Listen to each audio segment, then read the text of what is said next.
This Civic Media podcast is sponsored by UW Organ and Tissue Donation. Organ donations are desperately needed, and now is the right time to become an organ donor. Talk to your family. Get the dot. Save lives. Go to heroicdeed.com. This is your WGBW Daily News Roundup for the Talk of Green Bay, 97.9 FM and 1590 AM.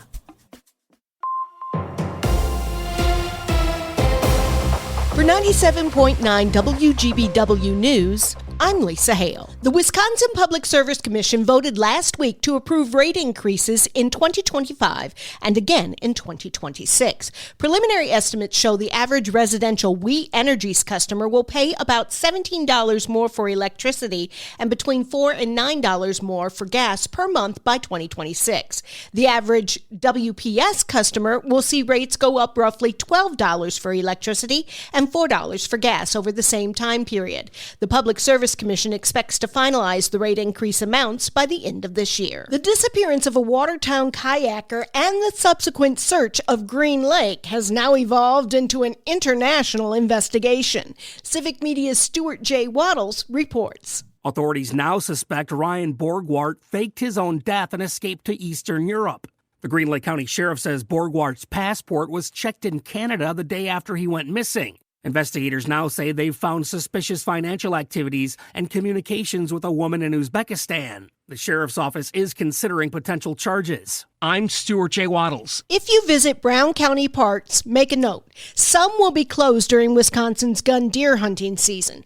Barkhausen Waterfowl Preserve and the Fort Howard Paper Foundation wildlife trails will be closed to everyone who does not have a special permit to hunt there. Vandehei Park will be open only to hunters. The reforestation camp will be closed, but the playground and fishing ponds will be open, and the Fox River and Mountain Bay trails and Lily Lake Park picnic area and boat launch will be open, but visitors need to be aware that hunting is allowed in some areas. The Parks Department recommends wearing blaze orange if you visit any park areas where hunting's allowed. This year's gun deer hunt season starts November 23rd and ends December 1st. A local surgeon and oncologist recently traveled to Bolivia to teach other medical professionals life-saving procedures. Conrad Krieger reports. Dr. Erin Stevens with Prevea Health works in northeastern Wisconsin, but she's very involved with a program to help doctors and surgeons in Bolivia. I go with an organization called Solidarity Bridge, and they have a boots-on-the-ground organization in Bolivia, and our goal is to train the surgeons there to do minimally invasive surgery. They don't have that 6, 8, 12 weeks to heal from a big incision, so we're able to teach the doctors there to do the surgery. Stevens said that the people in Bolivia need access to safe and timely surgical care. The city of Green Bay will pay Myron Construction over $109,000 to remove the statues, monument, plaques, and features of the Packers Heritage Trail Plaza in downtown Green Bay. The city council approved the contract at its meeting this week. A luxury apartment complex will be built where the plaza currently sits at the corner of Washington and Cherry. A new location for the monument hasn't been announced. A voluntary drug and alcohol treatment facility will be moving into the former Borneman Nursing Home in Green Bay. At its meeting this week, the city council approved zoning changes that would allow an on-site kitchen for the facility, provided extra lighting and security cameras are installed. Summit Behavioral Health also runs a facility on the city's east side. The Green Bay Packers still need employees to help them out on game days, so the organization's hosting a walk-in job fair today from 4 until 6 at the Atrium Eateries in Lambeau Field. Applicants have to be at least 16 years old for guest services and security positions. Game day employees have to be able to work all Packers home games, any potential playoff games, and other Lambeau Field events. A Brown County resident is the victim of debit card skimming. The Brown County Sheriff's Office is seeking help identifying a suspect who used information from the debit card to make fraudulent purchases. Surveillance images from Ernie's Liquor in Madison, one of the locations where the information was used, are available on our website. If you can identify the suspect, please call Brown County Deputy Nicholas Stuber. I'm Lisa Hale, 97.9 WGBW News. For news anytime, log on to WGBW.FM.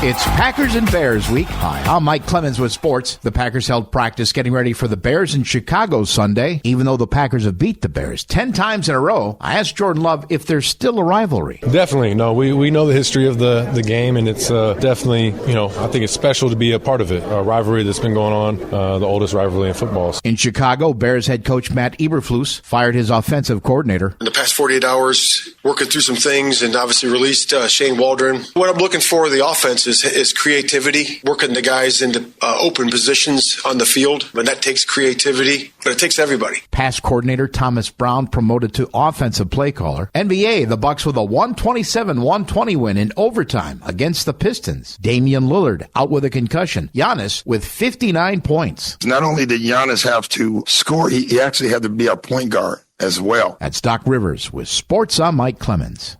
On your entertainment beat, I'm Pete Schwaba. When it comes to films opening wide this weekend, it's a bit quiet, sort of like the calm before the storm. All eyes are on next week's openers, which will showcase Barbenheimer 2.0 or Glicked, which is Wicked and Gladiator 2. But there is one film opening wide this week, and it follows a new trend of badass Santa movies. Red One stars Dwayne "The Rock" Johnson, Chris Evans, J.K. Simmons, and the awesome Bonnie Hunt. Johnson plays the head of security at the North Pole and teams up with bounty hunter Evans to find Santa Claus, who has been kidnapped. It's usually an inside job. The first suspect would be Mrs. Claus. Red One is getting less than 40% on Rotten Tomatoes, but don't let that stop you. It looks like pure holiday fun, and at PG-13, it's fun for the whole family. The Bruce Willis film, The Fifth Element, is getting a re-release this weekend, but in a limited capacity. The film is from 1997 and also stars Ian Holm, Gary Oldman, and Chris Tucker. If you feel like staying home, new movies to stream include Megalopolis, Saturday Night, or Michael Keaton's Goodrich. Let's go to the movies. Actor Glenn Powell is no Ethan Hunt, according to actor Glenn Powell. The Top Gun and Twisters actor denied rumors that he will be the next Ethan Hunt in the Mission Impossible series. Rumor had it that Tom Cruise was the one who wanted Powell to be his successor. Powell told Pat McAfee of The Pat McAfee Show there is no way he wants the role and would certainly never do his own stunts like Cruise does. Cruise created the role of Hangman in Top Gun Maverick for Powell after Powell lost out on playing Goose's son to Miles Teller. Seems like he's doing okay since then. Powell is currently filming The Running Man, a remake of the Arnold Schwarzenegger film from the 1990s. For those of you who are film noir buffs, I don't think I have to tell you this is Noirvember. If you're looking for a good old black and white film to watch, check out In a Lonely Place with Humphrey Bogart. Bogart plays a cocky Hollywood writer suspected of killing a young starlet. The story has lots of twists and turns and has excellent acting. It's got all the elements you want in a good film noir and an ending you don't see coming. Happy Noirvember. There's not much left for Denzel Washington to achieve when it comes to his career. That is probably why he's mentioned retiring soon. The actor says he will star in the third Black Panther film. After that, he says he will do Othello and then King Lear and then hang it up. There is a lot of potential there to exit the business with a third Oscar for acting. Washington won Best Actor for Training Day and a Best Supporting Actor statue for Glory. Seems like he's really getting the hang of this acting thing. Fasten your seatbelts. There is a new Sexiest Man Alive for 2024, and his name is John Krasinski. The always humble Jim from The Office and star of A Quiet Place says when he got the news, he thought he was being punked. His wife, Emily Blunt, said if he won, she would wallpaper the house with magazine covers. Sounds like they have a busy weekend. For more showbiz fun, tune into Nightlight with me, Pete Schwaba, weeknights from 6 to 8 p.m. on the Civic Media Radio Network. Showers will gradually end this morning, but it is going to stay cloudy here most of the day today. Our high right around 50 with wind out of the north at 5 to 15. Tonight, 40. Tomorrow, partly cloudy, 53. Saturday,